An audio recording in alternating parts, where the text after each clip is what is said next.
जैसा पढ़ाई करते हैं, अगर आपको पढ़ने में मन नहीं लगता है, आपके दिमाग में निगेटिव बात चलता है, आपका माइंड कंसंट्रेशन नहीं रहता है, आपका विल पावर कमजोर है, आप सोचिए कितना मेहनत करके गार्जियन आपको पढ़ने के लिए देता है पैसा,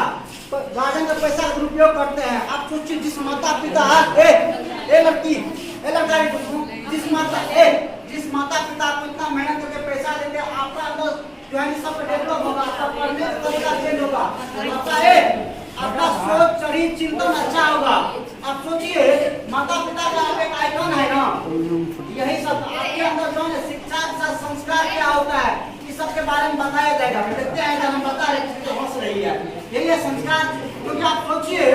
जब आप घर से चलेंगे तो आपका माता पिता कितना मेहनत करके पैसा देता है पढ़ने के लिए, खून पसीना ब्लड निकाल के देता है पढ़ने के लिए, तो आपको जो है माता पिता का नाम कैसे रोशन करना है, पढ़ने से होगा, इससे आपको लाभ होगा। तो कोई बात नहीं, किसको लेना है, इसका काम 40 टका है, ये नहीं करना आ रहा है पैसा कमाने के लिए। 40 टका में आपको मार्कशीट एग्जाम होगा, 100 मार्क का एग्जाम होगा,